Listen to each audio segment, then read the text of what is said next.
안녕하세요. 저는 75세 임정순입니다. 평생 농사를 지으며 살았기 때문에 허리에 고질병이 생겼어요. 쭈그려 앉아 모내기하고 김 메고 수확하는 일을 반복하다 보니 허리가 많이 상했나 봅니다. 처음에는 그저 나이 들면 다 그렇다고 생각했어요. 허리 아픈 것도 농사 짓는 사람들의 숙명이라 여기며 참고 살았지요. 진통제를 먹으며 버티다가 최근에는 다리까지 저리고 아파서 걷기도 힘들어졌어요. 결국 아들이 강제로 큰 병원에 데려갔는데 의사 선생님이 MRI를 찍어보더니 이제는 더 이상 방치하면 안 된다고 수술을 권하시더군요. 척추관 협착증이라는 병명도 처음 들어봤습니다. 수술은 생각보다 잘 됐어요. 하지만 회복을 위해서는 전문적인 관리가 필요하다고 해서 퇴원 후 요양병원으로 오게 됐습니다.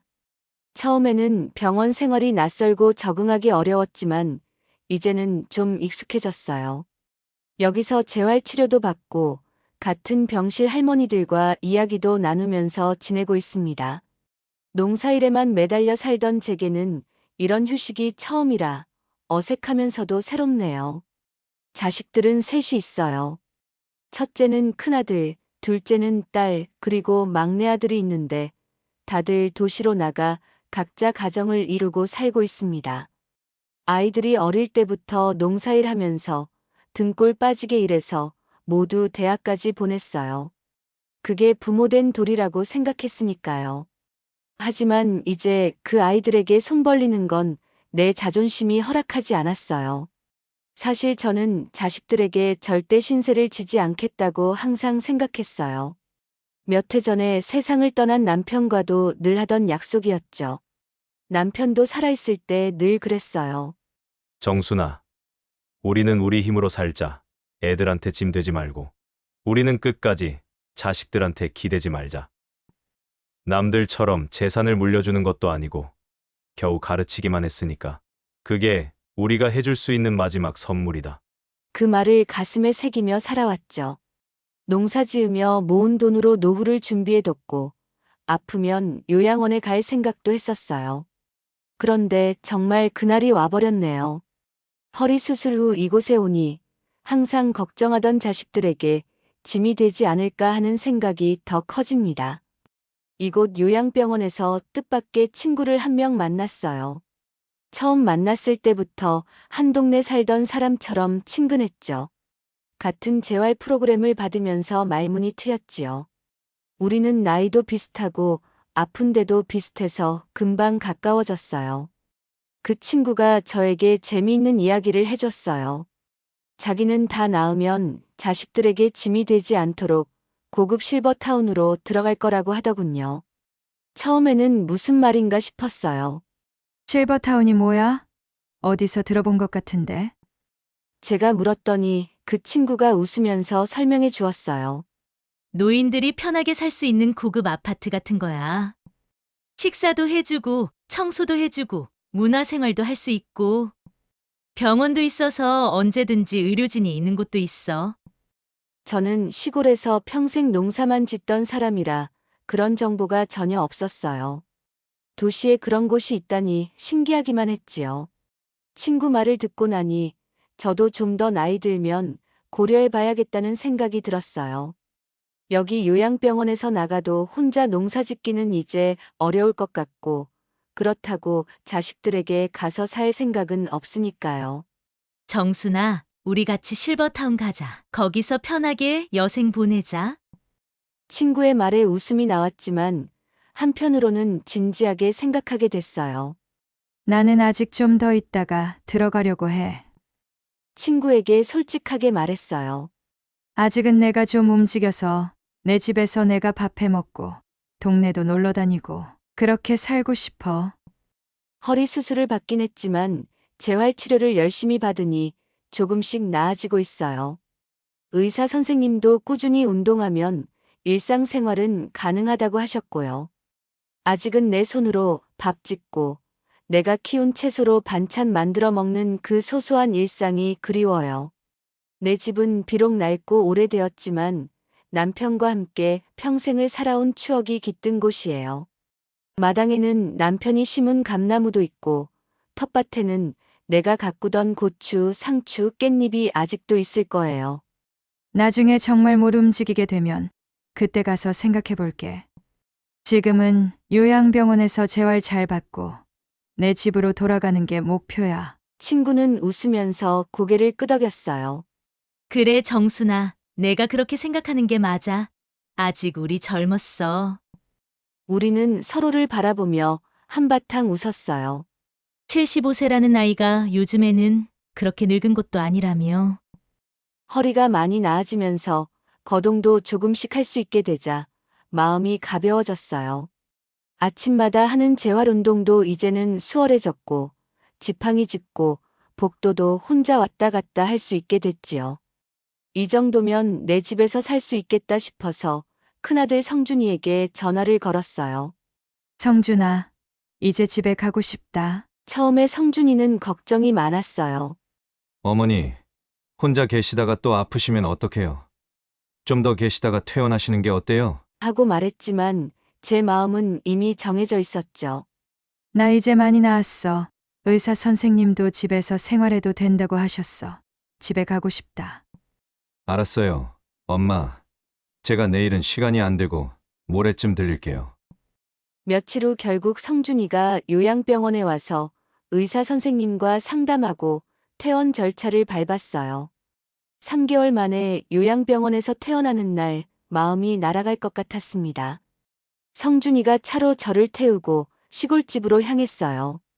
도시의 복잡한 건물들이 사라지고 푸른 들판이 보이기 시작하니 가슴이 뭉클해졌어요. 내 집, 내 땅이 있는 곳으로 돌아간다는 생각에 눈물이 날 것 같았습니다. 마침내 집에 도착했을 때 오랜 친구를 만난 것처럼 반가웠어요. 빈집이었지만 아들 며느리가 미리 와서 청소를 해놓았더군요. 현관문을 열고 들어서는 순간 이곳이 진짜 내 자리라는 생각이 들었습니다. 집에 돌아오니 마음이 편안했어요. 우리 집은 공기부터 달랐어요. 요양병원에서는 잘 안 넘어가던 밥도 집에서 먹으니 꿀맛이었고 소화도 잘 되는 것 같았어요. 눈만 뜨면 마시는 물도 그렇게 달고 시원할 수가 없었습니다. 아이고, 우리 집 물이 이렇게 맛있었나? 한 모금 마실 때마다 행복했어요. 동네 사람들이 제가 왔다는 소식을 듣고 하나둘 찾아왔어요. 옆집 김할머니, 아랫마을 박할아버지, 이장님까지. 오랜만에 보는 얼굴들이 그렇게 반가울 수가 없었습니다. 성준이네. 많이 나았네? 걱정했었는데. 허리 수술했다면서? 고생했겠다. 이제 괜찮아. 얼굴색이 좋아 보이네. 마루에 둘러앉아 내가 지난 3개월 동안 겪은 이야기를 한바탕 풀어놓았어요.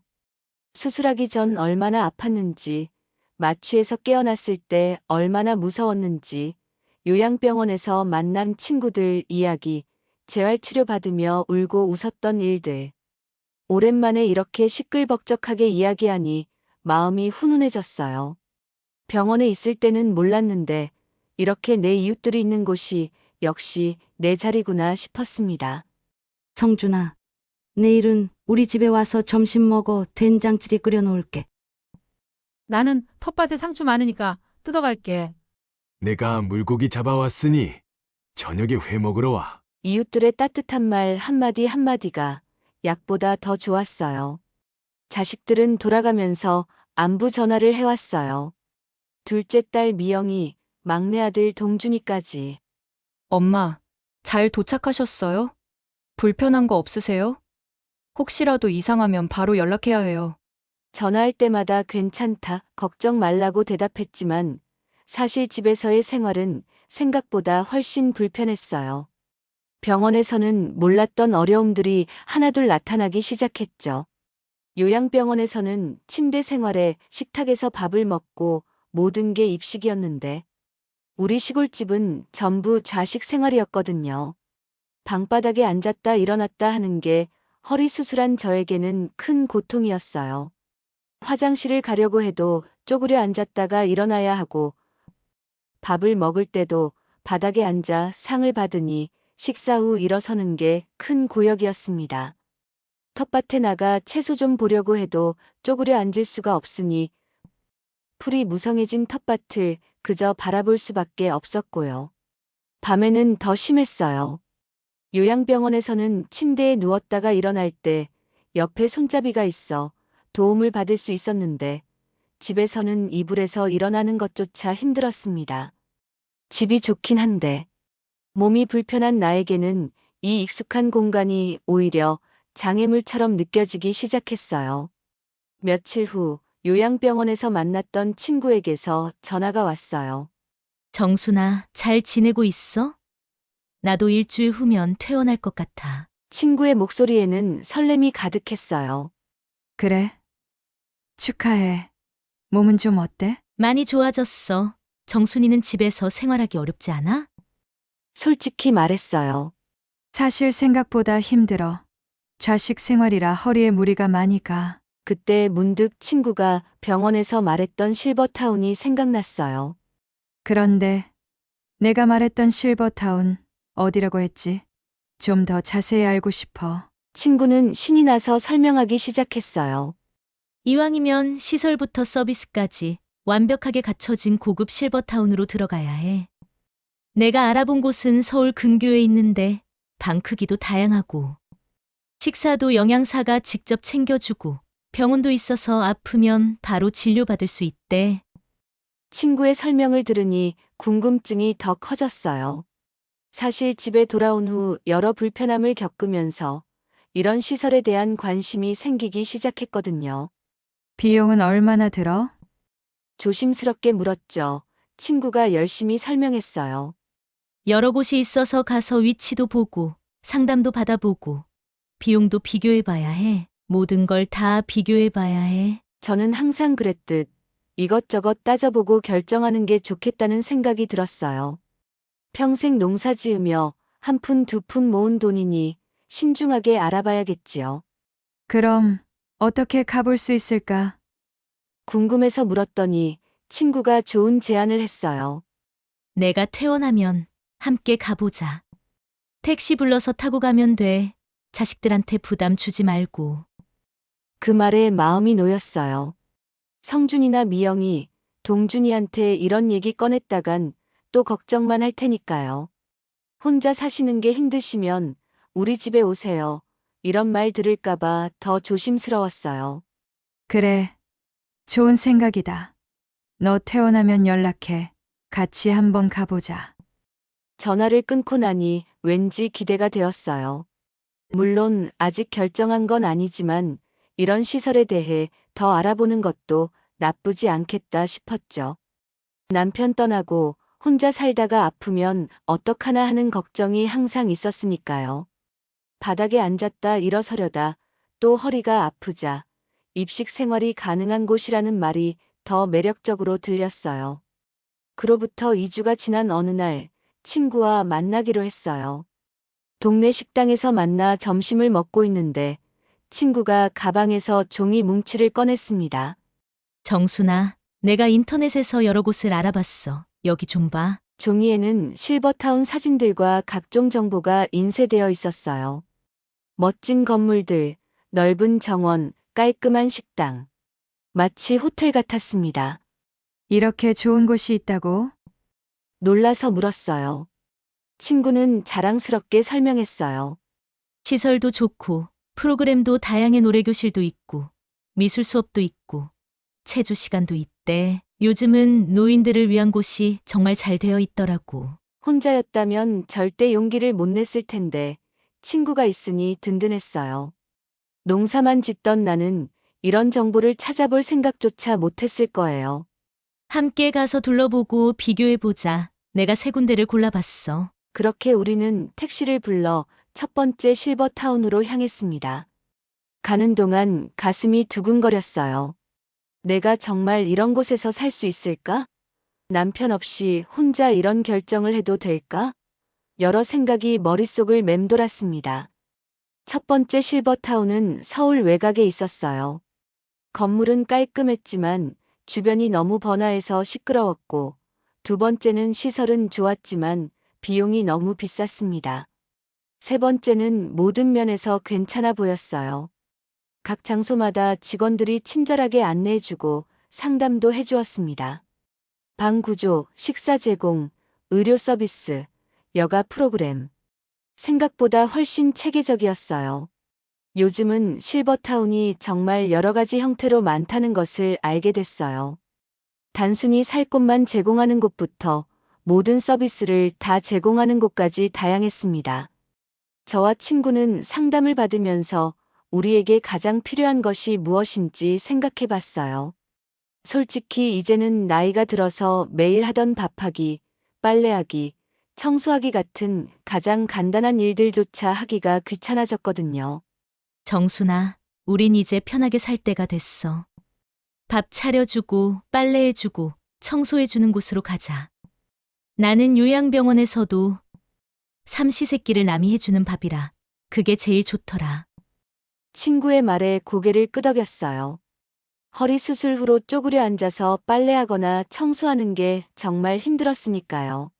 그리고 우리처럼 아프면 바로 병원 갈 수 있는 곳이 좋겠어. 어차피 실버타운에 들어간다면 모든 게 가능하고 편리한 시설이면 좋겠다고 생각했어요. 식사부터 의료까지 모든 게 갖추어진 곳을 선택하기로 했죠. 상담사가 친절하게 설명해 주었어요. 여기는 24시간 간호사가 상주하고 있고 주 2회 의사 회진이 있습니다. 응급 상황 발생 시 연계된 종합병원으로 빠르게 이송해드리고요. 또 하루 식사 3끼가 제공되고 간식도 주고 청소 서비스도 일주일에 2번, 빨래 서비스도 있다고 했어요. 심지어 목욕 보조 서비스까지 있다니 놀라웠습니다. 화장실과 욕실에는 모두 안전바가 설치되어 있어 넘어질 위험이 적고 모든 방에 비상벨이 있어 도움이 필요하면 언제든 누를 수 있습니다.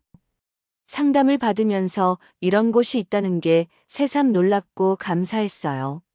상담사는 정말 친절하고 상세하게 설명해 주었어요. 처음 이런 곳을 방문한 시골 노인인 저희에게 하나하나 꼼꼼하게 알려주었죠. 여기서는 독립적인 생활을 하시면서도 필요한 지원을 모두 받으실 수 있습니다. 개인 프라이버시는 철저히 보장하면서 도움이 필요하실 때만 저희 직원들이 개입합니다. 상담사는 저희를 건물 안으로 안내하며 시설을 보여주었어요. 넓은 식당에서는 어르신들이 모여 식사를 하고 계셨고 로비에는 아늑한 소파와 책장이 있었어요. 여기는 문화센터인데 노래교실, 요가, 그림 그리기, 원예 등 다양한 프로그램을 운영하고 있습니다. 모두 무료로 참여하실 수 있습니다. 방도 구경했는데 생각보다 넓고 깔끔했어요. 침대는 전동 침대라 높낮이 조절이 가능했고 화장실은 넓고 안전바가 설치되어 있었어요. 특히 바닥이 미끄럽지 않게 특수 처리가 되어 있다고 했어요. 비용은 입소 보증금과 월 관리비로 나뉩니다. 보증금은 퇴소하실 때 돌려드리고 월 관리비는 식사, 청소, 빨래, 프로그램 참여 등 모든 서비스를 포함한 가격입니다.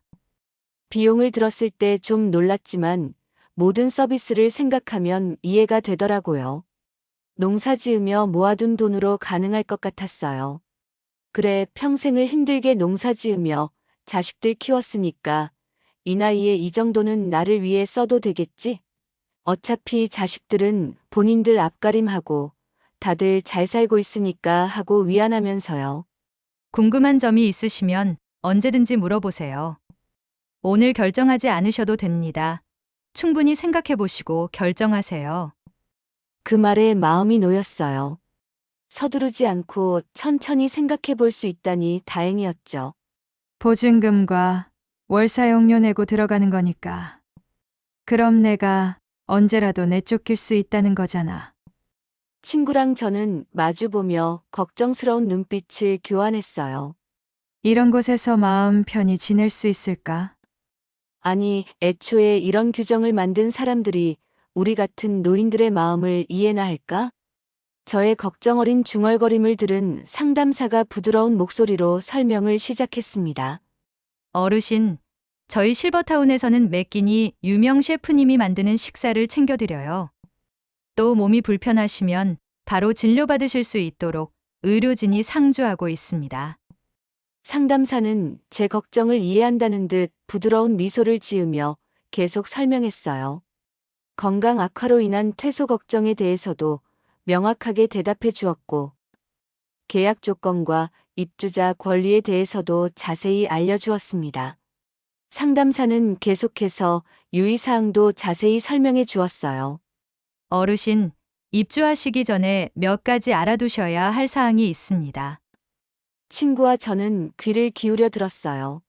첫째, 보증금은 계약 시 납부하시고 월 관리비는 매월 5일까지 납부하셔야 합니다.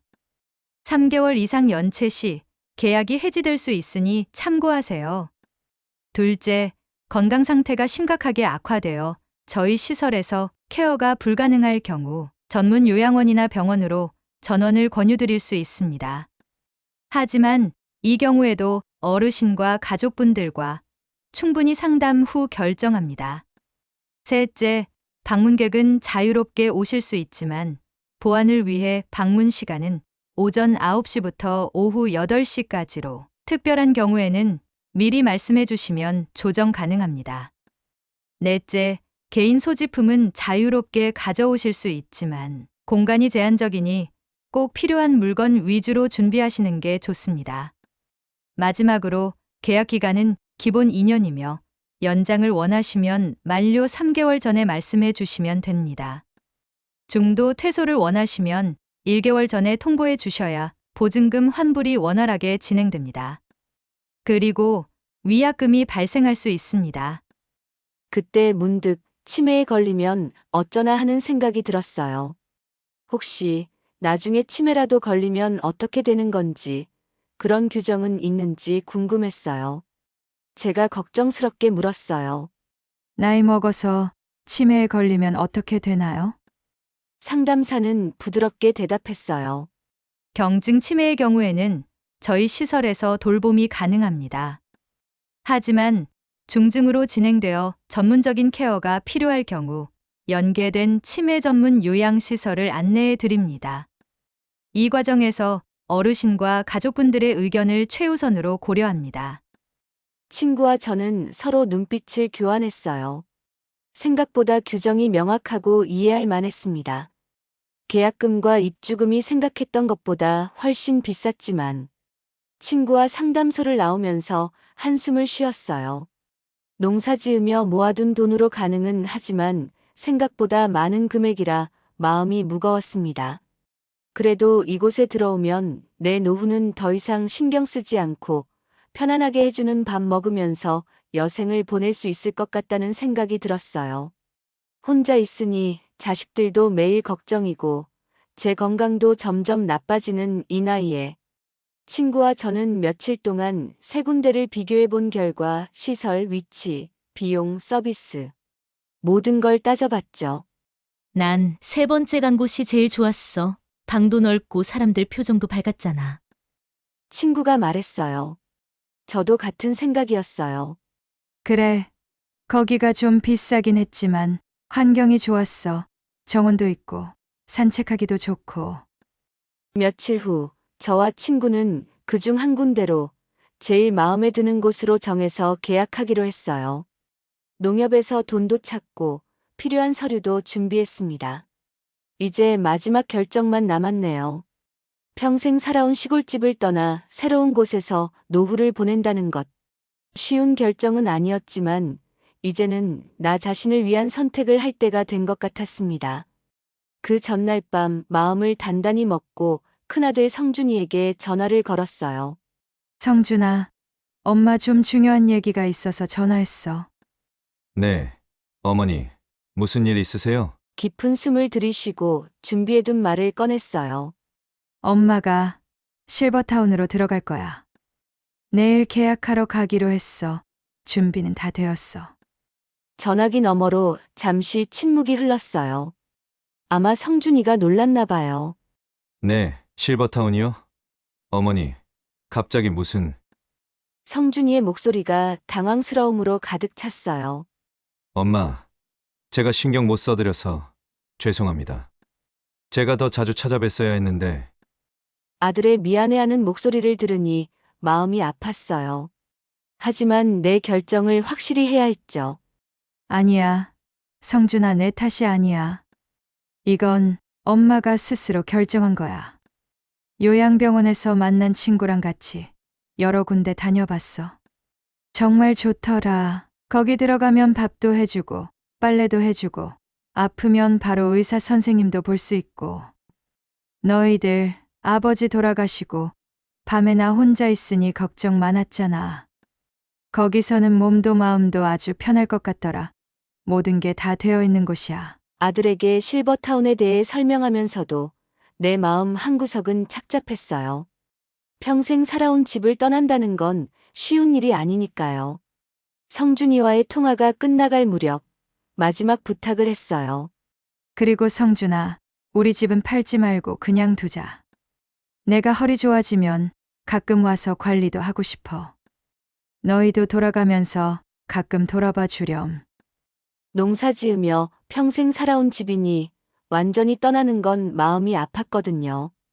가끔은 돌아와서 마당에 심은 꽃도 보고 남편과의 추억이 서린 공간에서 시간을 보내고 싶었어요.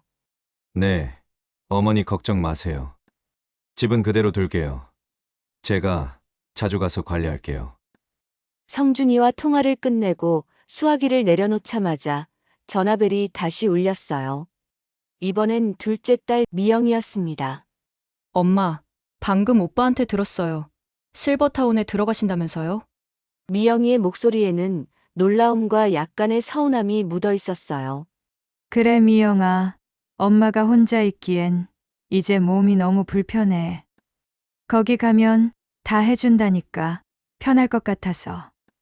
그런 중요한 결정을 왜 저희한테 먼저 상의 안 하셨어요? 저희가 도울 수 있었는데.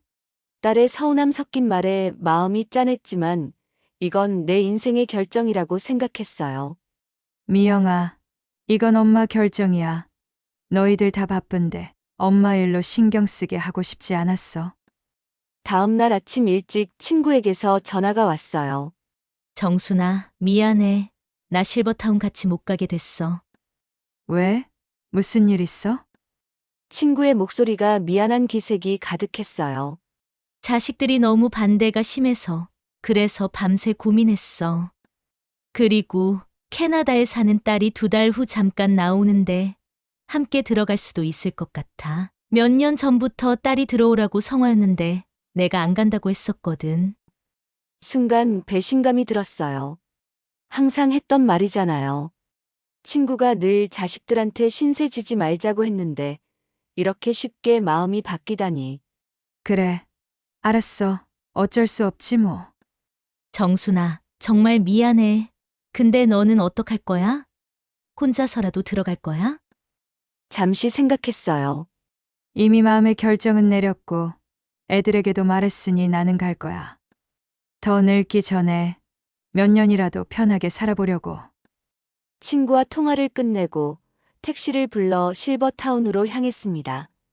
혼자라 조금 외롭긴 했지만 이제 내 인생의 선택이라고 생각하니 마음이 단단해졌어요. 상담사를 만나 계약서에 서명하고 입주 날짜를 정했습니다.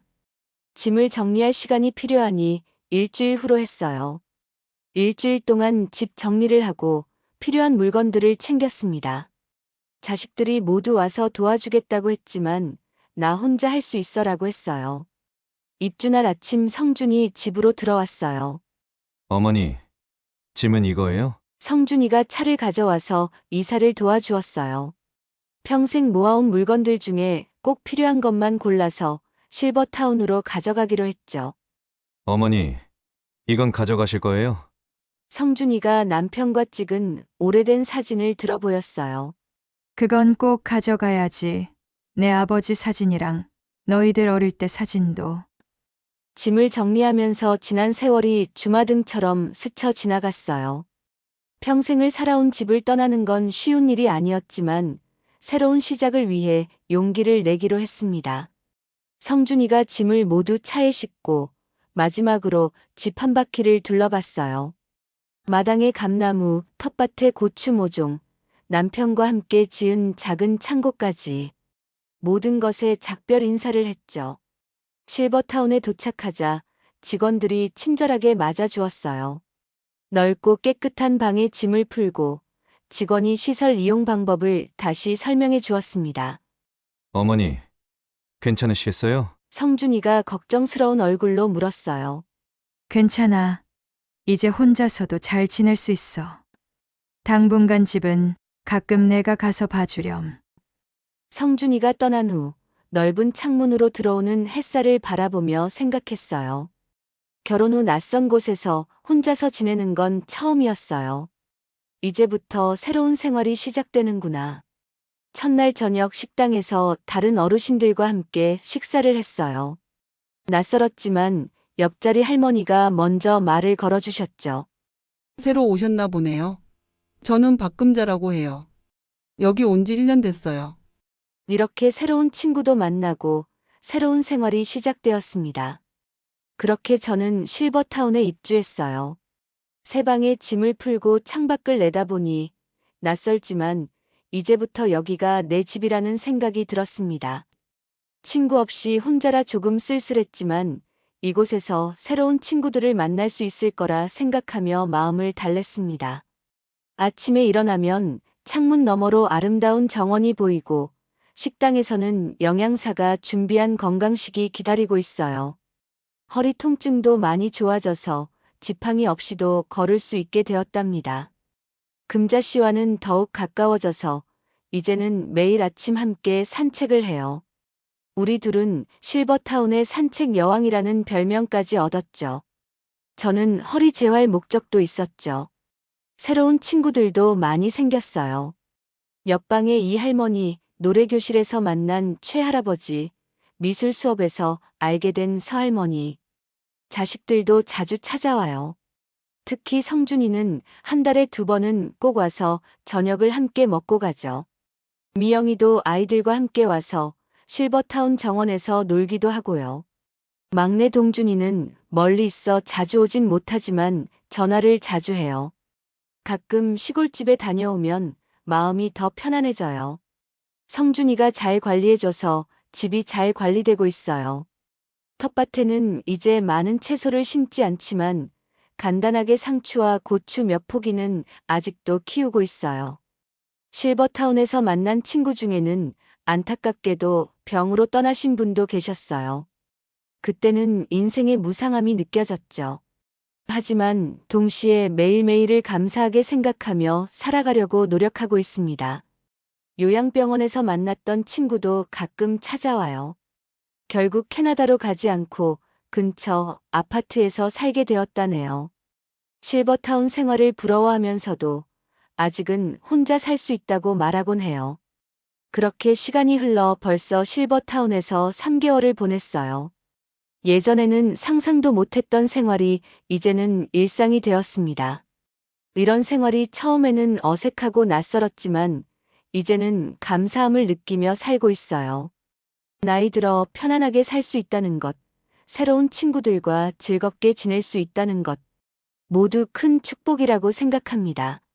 그런데 3개월이 지나고 점차 답답함을 느끼기 시작했어요. 평생 자유롭고 한가한 시골 생활을 하다가 갑자기 규칙이나 규율에 맞춰야 하는 것이 얽매인 것 같이 느껴졌어요. 처음에는 모든 것이 새롭고 편리해서 좋았지만 시간이 지날수록 무언가 부족함을 느꼈습니다. 아침 식사는 7시부터 9시까지, 점심은 12시부터 1시 30분까지. 모든 것이 정해진 시간에 맞춰져 있었죠. 가장 힘든 건 내 마음대로 자유롭게 다닐 수 없다는 거였어요. 평생 텃밭에 나가 흙을 만지고 이웃집에 마음 내키면 들러 수다 떨고 놀이 삼아 동네 시장 구경 가는 것이 일상이었는데 이제는 겨우 정해진 산책로를 걷고 건물 안에서 배회하는 것밖에는 크게 할 수 있는 게 없었죠. 다른 분들은 취미로 운동도 하고 노래도 부르고 그림도 그리고 책도 읽고 그곳의 프로그램을 잘 활용했지만 저는 평생 농사밖에 모르는 사람이라 매일 텃밭에 나가 하루가 다르게 크는 상추, 오이 크는 것 보고 방울토마토가 얼마나 달렸는지 그런 걸 키우며 보는 것. 그리고 그것에 감사하면서 맛있게 먹는 것이 가장 행복했던 사람이라서 그런지 도무지 하고 싶은 프로그램이 없었어요. 처음에는 금자 씨가 하고 있는 요가 교실에 몇 번 가보고 노래 교실도 기웃거려보고 했지만 몸이 뻣뻣하고 한 동작 한 동작 따라하는 게 어려웠어요. 차라리 밖으로 나가 산책하는 시간이 더 좋았죠. 그리고 밖에 나가고 싶으면 외출 신청을 해야 하고 늦게 들어오면 걱정한다며 전화가 오고 물론 안전을 위한 것이지만 75년을 자유롭게 살아온 저에게는 답답하게 느껴졌어요. 처음에는 식사도 영양은 좋고 편했지만 내 입맛에 딱 맞지는 않았어요. 새로운 음식 남이 해주는 밥이니까 그것만으로도 만족했죠. 처음에는 매일 식사 시간이면 오늘은 뭐래 하면서 기대되고 즐거웠어요. 점점 너무 뻔한 식단이 지겨워지기 시작했어요. 가끔은 내가 직접 만든 된장에 텃밭에서 뜯은 시금치로 구수한 시골 된장국을 끓이고 싶고 내가 담근 칼칼하고 시원한 김치가 그리웠습니다. 밤에 누워 천장을 바라보면 시골집 마루에서 바라보던 밤하늘의 별들이 생각나곤 했어요. 여기서는 창문으로 다른 건물만 보였죠. 그 즈음 성준이에게서 전화가 왔어요. 어머니, 요즘 어떠세요? 지낼만 하세요? 응, 그래. 허리도 많이 좋아지고 이제는 걸어 다니는 것은 아주 편안하다. 그래요? 정말 다행이네요. 시골집에 그냥 계셨으면 더 안 좋아질 뻔했어요. 그래. 그렇지? 어머니, 시골집 문제로 이장님께서 전화하셨어요. 집에 무슨 일 있니? 궁금해서 물었어요. 아니요. 일은 아니고 시골집을 월세로 들어오고 싶다는 사람이 있대요. 순간 가슴이 철렁했어요.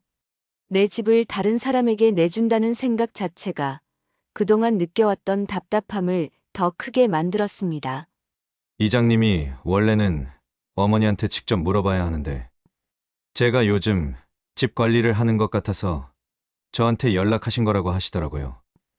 말은 그렇게 했지만 성준이의 목소리에는 집을 새놓는 게 어떨지 묻는 뉘앙스가 담겨 있었어요. 아마 실버타운에 완전히 정착했다고 생각했나 봐요. 잠시 생각에 잠겼어요. 그동안 실버타운에서 느꼈던 답답함, 시골집이 그리웠던 마음, 모든 것이 한꺼번에 밀려왔습니다. 성준아. 그래, 좋은 일이기는 하다. 그런데 목소리가 조금 떨렸어요. 이장님께 동네가 너무 조용하고 이뻐서 마음에 든다며 혹시 빈집 있냐고 물어와서 이장님께서 추천해 주셨다고 해요. 미술하시는 분인데 작업실을 얻고 싶어 한대요. 근데 우리 집이 깨끗하고 관리가 잘 되어 있어서 계약하고 싶다고 하나 봐요. 성준이의 말을 듣고 있자니 우리 집이 다른 사람의 공간이 된다는 생각에 묘한 기분이 들었어요. 어머니, 어차피 비워둘 거면 아무리 다니면서 관리를 한다고 해도 사람이 사는 게 좋지 않을까요? 오래 비워두면 집도 빨리 낡을 것 같고. 성준이의 말이 일리는 있었어요. 빈집은 금방 상해가니까요. 하지만 선뜻 결정을 내릴 수가 없었습니다. 그 집에는 남편과의 추억, 아이들 키우던 기억, 평생 일구어온 삶의 흔적이 고스란히 담겨 있었으니까요. 다른 사람이 그곳에서 생활한다는 건 그래? 근데 좀 생각해보자. 조심스럽게 대답했어요. 전화를 끊고 창밖을 바라보며 깊은 생각에 잠겼습니다. 실버타운의 쾌적한 환경은 좋고 편했지만 내 마음은 자꾸만 그 낡은 시골집으로 향했어요. 특히 요즘처럼 답답함을 느낄 때면 더욱더 자꾸 의문이 들었습니다.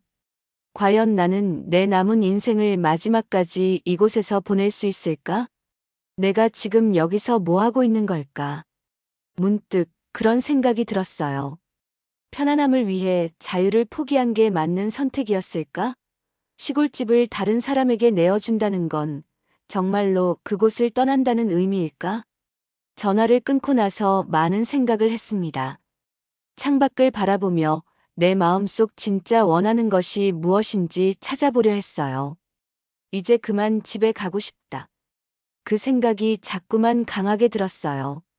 처음에는 몸이 불편해서 이곳으로 왔지만 이제는 허리도 많이 나아졌고 걷는 것도 불편함이 없어졌어요.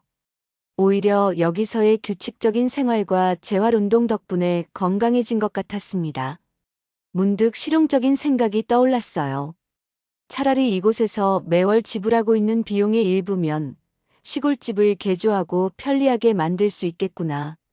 본격적으로 계산기를 두들겨 보기로 했습니다. 그래, 시골집을 좌식에서 입식으로 바꾸고 화장실에 안전바도 설치하면 내 집에서도 편하게 살 수 있을 것 같았어요. 일부 실버타운 비용이면 충분히 가능한 금액이었습니다. 복도를 천천히 걸으며 생각했어요. 여기서 새로 사귄 친구들도 좋지만 평생 살아온 동네 이웃들과의 정, 그리고 자유로운 생활. 그것들을 포기하기엔 너무 큰 대가였던 것 같았습니다. 내 삶은 내가 선택해야지. 그렇게 결심하며 방으로 돌아왔습니다. 용기를 내어 성준에게 전화를 걸었어요. 성준아, 엄마야. 네, 어머니, 집 월세건 생각해 보셨어요? 응, 생각해봤어.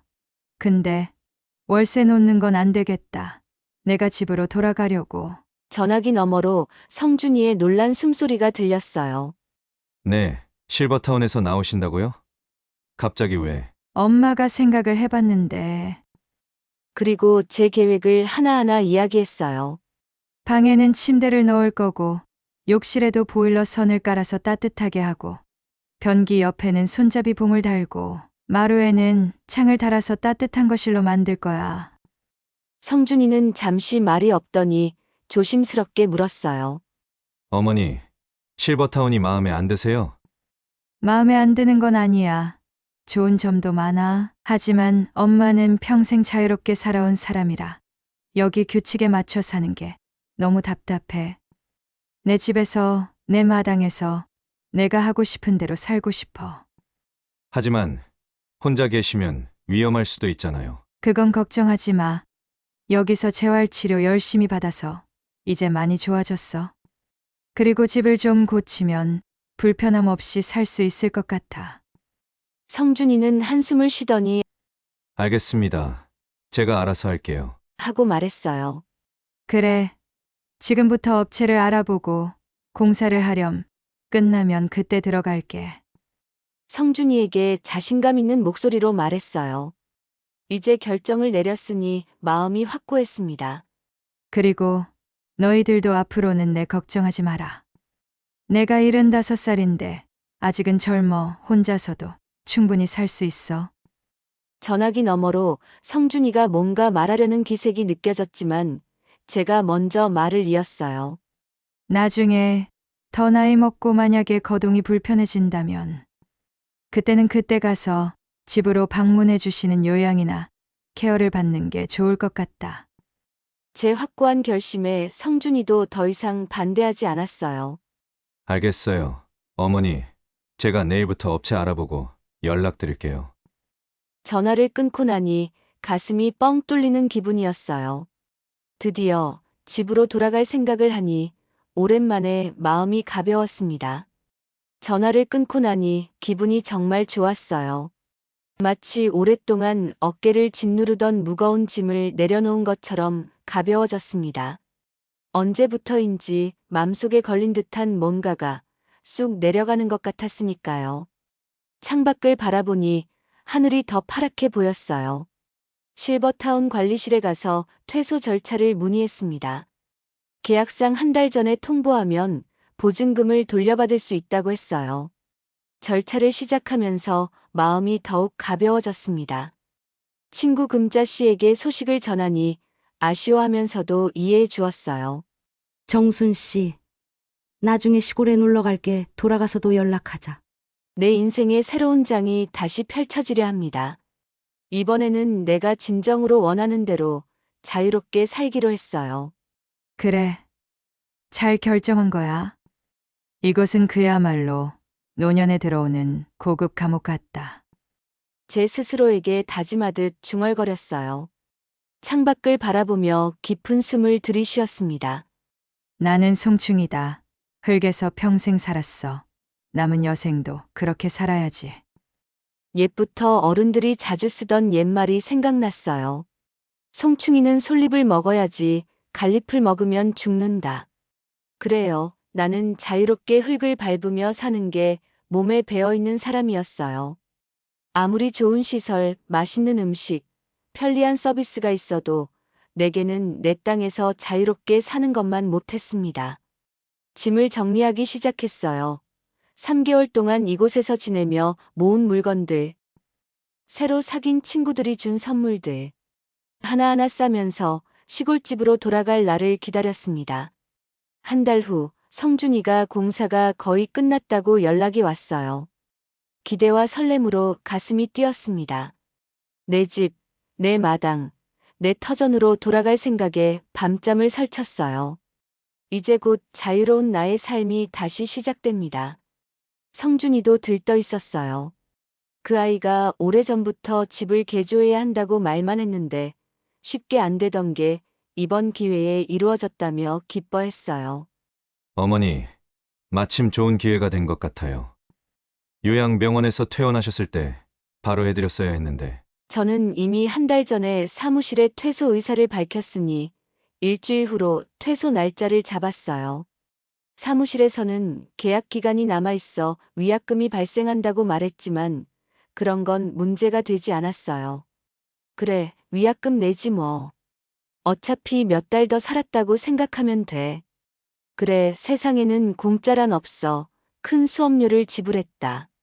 그리고 이번 기회가 아니었다면 나는 실버타운은 돈 많은 사람들의 전유물처럼 생각하며 돈 많은 사람들은 저런 고급 실버타운에 사는데 나는 평생 흙에서만 살았네 하고 부러워하며 자신을 아니면 자식들을 원망했을 수도 있었어.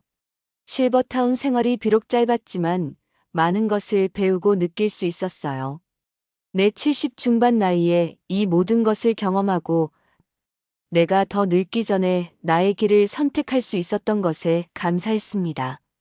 무엇보다 중요한 건 하루라도 빨리 내 남은 인생의 방향을 잡을 수 있었다는 거예요.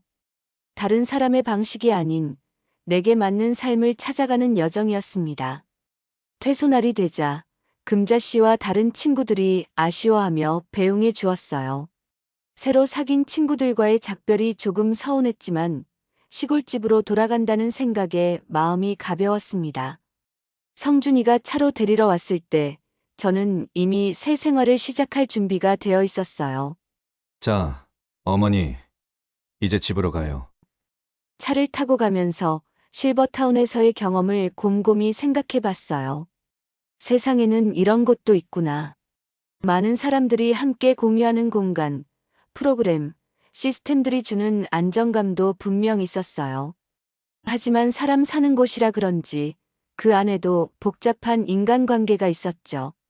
많은 사람들로 인해 파벌이 나뉘고 뒷이야기하는 사람들, 자기만 최고인 사람, 다른 사람들에게 어떤 피해가 가도 나만 좋으면 된다는 이기적인 사람, 잘난 체 하는 사람, 남을 무시하는 사람. 성준이가 저를 힐끗 쳐다봤어요. 어머니, 힘드셨나 봐요. 그 속에서 나는 송충이라는 걸 깨달았어. 네, 송충이요. 그게 무슨... 쓴웃음이 나왔어요.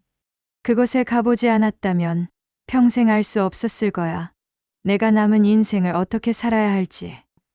인정하고 싶진 않았지만 저는 그런 복잡한 인간관계에 적응하지 못하는 시골 사람이었나 봐요.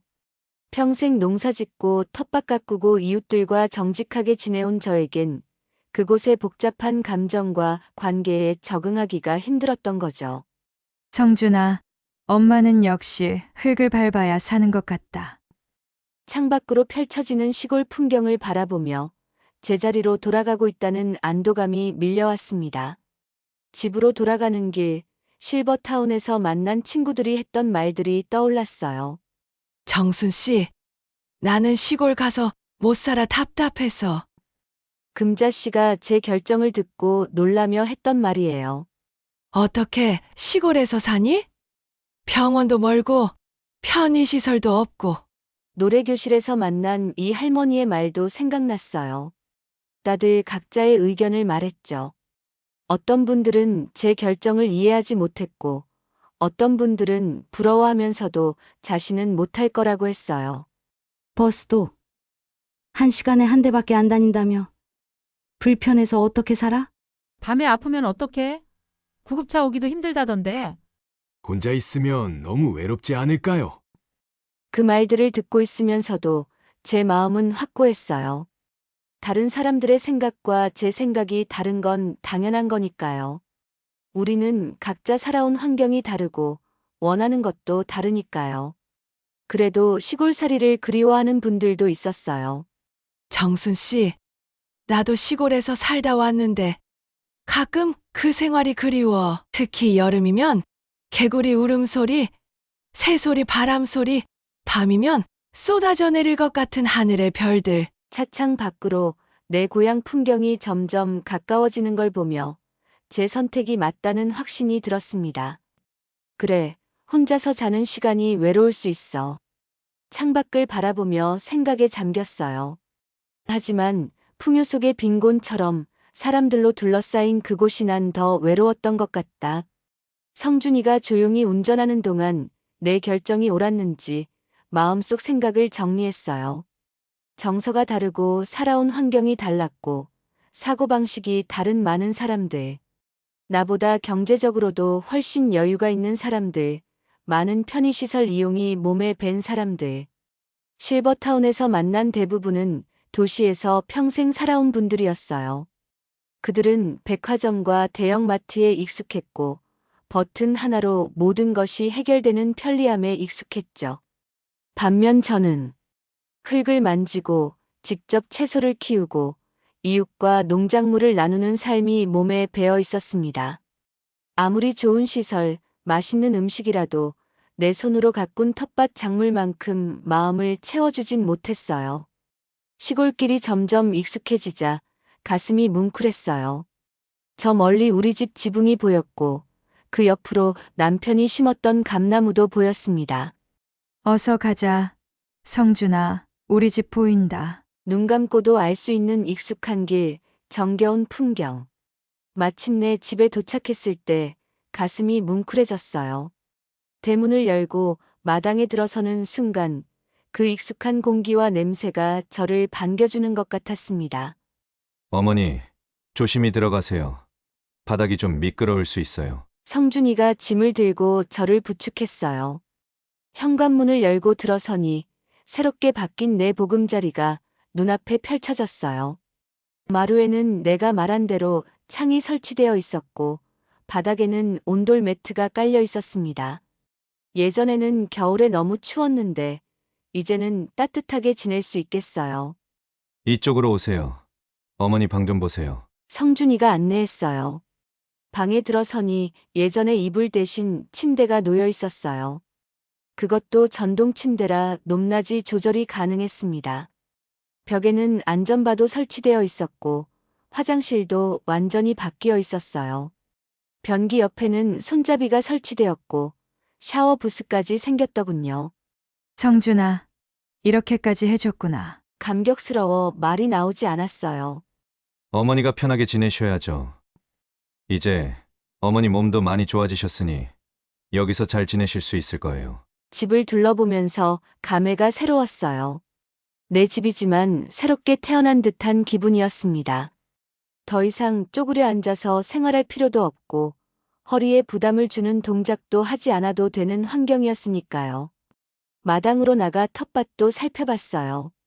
제가 없는 동안에도 잘 관리되어 있었고 심지어 상추와 고추, 토마토도 심어져 있었습니다. 그래. 집이 제일 좋다. 깊은 숨을 들이마시며 중얼거렸어요. 어머니, 앞으로는 농사는 짓지 마세요. 소일거리로 텃밭 가꾸는 정도만 하세요. 그래 알았다. 어차피 얼마 남지 않은 논도 소작을 줬으니 힘들 건 없어. 고추 농사나 다른 농사도 그만하세요. 그래, 알았다. 성준아 고맙다. 실버타운의 최신 편의시설보다 이렇게 내 집에서 자유롭게 사는 게 제게는 훨씬 편안했습니다. 이제 남은 시간 내 방식대로 살 수 있게 되어 감사한 마음이 들었어요. 그렇게 시골집에서의 새로운 생활이 시작되었어요. 실버타운에 비해 불편한 점도 있었지만 내 마음이 편안하니 그런 것쯤은 아무것도 아니었습니다. 아침에 일어나면 제일 먼저 마당에 나가 공기를 마시고 텃밭에 물을 주었어요. 허리가 아프지 않게 성준이가 높이 올린 텃밭 상자를 만들어줘서 몸을 구부리지 않고도 채소를 가꿀 수 있었습니다. 동네 이웃들도 자주 찾아왔어요. 특히 옆집 김할머니는 거의 매일 놀러 왔습니다. 정순아, 돌아왔구나. 그 비싼 데서 왜 나왔어? 편하고 그렇게 좋다면서. 사람은 역시 자기 자리가 편한 법이야. 나는 4개월 반 동안 비싸고 고급스럽지만 몸에 맞지 않은 불편한 옷을 입고 있다가 겨우 벗은 것 같아. 이웃들과 수다 떨고 내 손으로 밥 해 먹고 마음 내키면 마당에 앉아 햇볕 쬐고 이런 소소한 일상이 얼마나 소중한지 새삼 깨닫게 되었어요. 물론 불편한 점도 있었어요. 갑자기 아플 때 병원이 멀다는 것, 장을 보려면 버스 타고 나가야 한다는 것. 하지만 이제는 성준이가 설치해준 비상벨이 있어 긴급할 때 누르면 성준이와 119에 동시에 연락이 가게 해놨고 주변 이웃들도 서로 자주 살펴봐 줄 테니 안심이었죠. 시간이 지날수록 실버타운에서 만났던 금자 씨가 생각났어요. 그래서 전화도 자주 했답니다. 금자야, 오늘 내가 직접 키운 상추로 쌈밥 해 먹었어. 정말 맛있더라. 언제 한번 놀러와. 같이 텃밭도 구경하고 먹고 싶은 거 해줄게. 어느새 실버타운을 나온 지 3개월이 지났습니다. 허리도 계속 좋아져서 이제는 혼자서도 동네 한 바퀴를 산책할 수 있게 되었어요. 자식들은 걱정했지만 저는 날이 갈수록 더 건강해지는 느낌이었습니다. 엄마, 정말 그곳을 나오길 잘하셨어. 미영이가 주말에 아이들 데리고 놀러와서 그렇게 말했어요. 그래. 나는 여기가 좋아. 이곳이 내 터전이야. 무엇보다 중요한 건 내 삶의 주인이 된 느낌이었습니다. 75세에 내린 결정이었지만 그 어느 때보다 현명한 선택이었다고 생각합니다. 저녁 노을을 바라보며 베란다에 앉아 있는데 문득 실버타운 퇴소할 때 금자 씨가 했던 말이 떠올랐어요. 정순아, 시골에선 위급할 때 구급차가 늦을 수도 있어.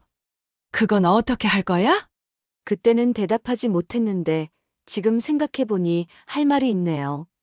그래, 나는 그것이 나의 운명이라면 감사하고 고맙게 받고 싶다.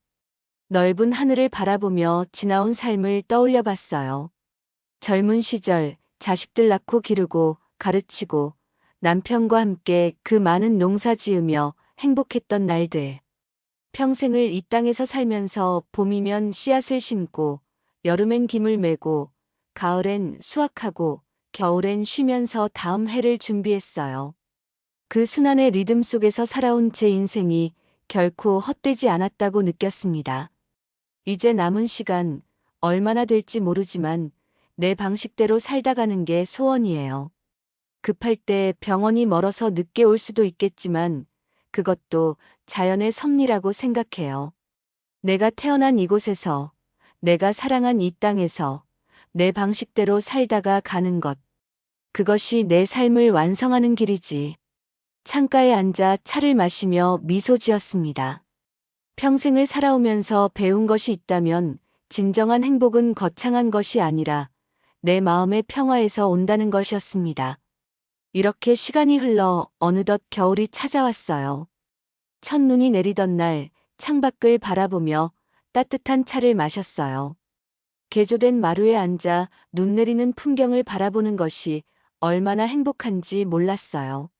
할머니 눈 많이 와요. 괜찮으세요? 옆집 아주머니가 걱정스레 전화를 했어요. 걱정 말게.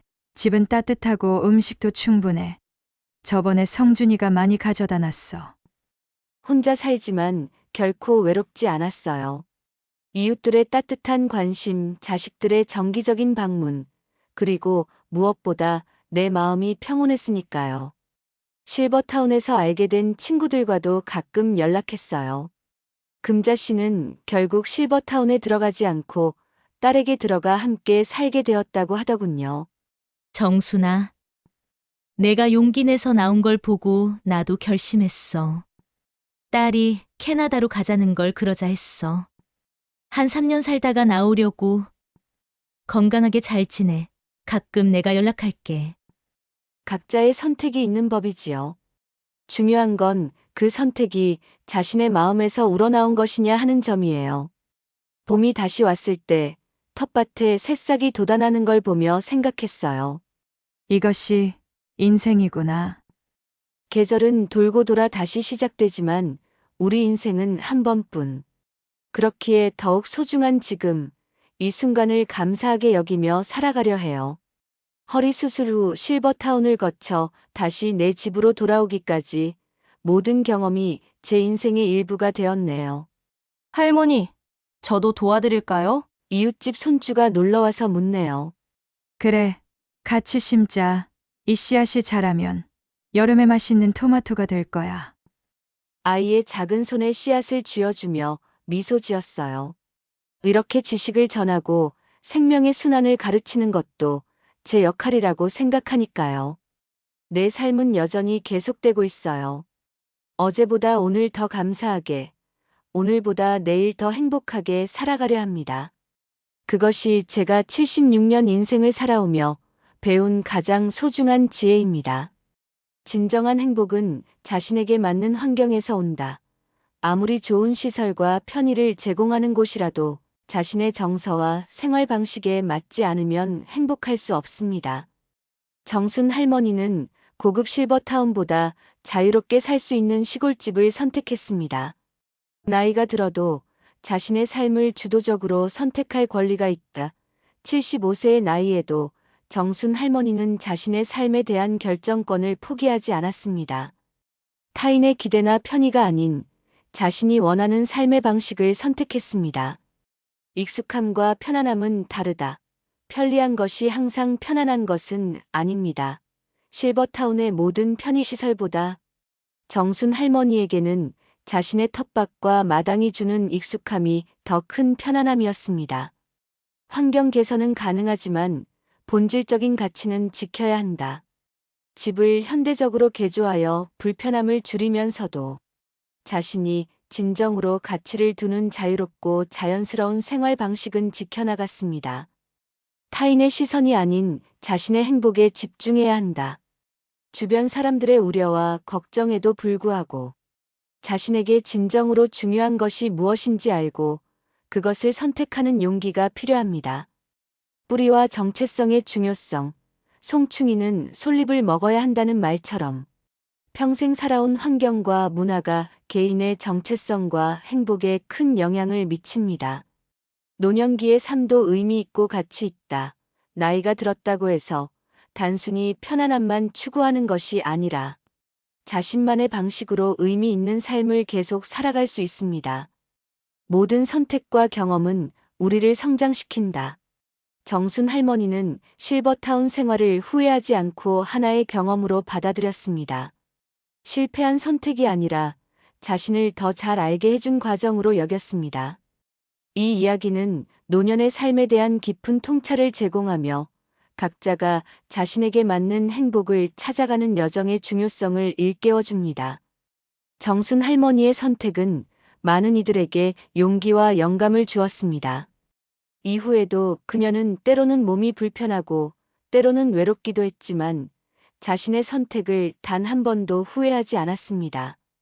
계절이 바뀌고 또 바뀌어 어느덧 80세 생일을 맞이했을 때 세 자녀와 손주들이 모두 모여 축하해 주었습니다.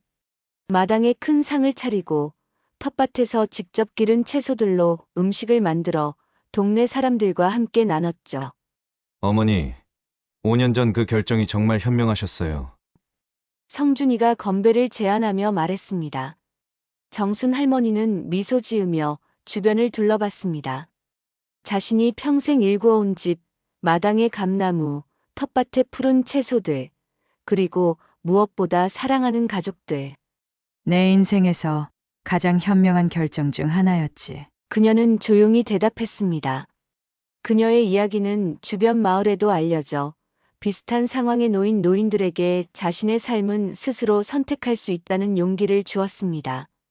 몇몇 이웃들은 정순 할머니처럼 집을 개조해 불편함을 줄이면서도 자신이 원하는 삶의 방식을 지켜나갔습니다. 세월이 더 흘러 건강이 더 안 좋아진다면 그때도 정순 할머니는 자신의 선택을 지킬 것입니다. 방문 요양 서비스를 받으며 여전히 자신의 집에서 자신이 사랑하는 땅에서 삶의 마지막 시간들을 보낼 것입니다. 송충이는 결국 솔잎을 먹어야 하는 법이지. 그녀가 자주 하던 말입니다. 결국 우리 모두에게 가장 중요한 것은 어디서 어떻게 살든 자신의 삶을 스스로 선택하는 자유와 그 선택을 존중받는 것인지도 모릅니다. 정순 할머니는 그 가치를 끝까지 지켜냈고 그것이 그녀의 가장 큰 유산이 되었습니다.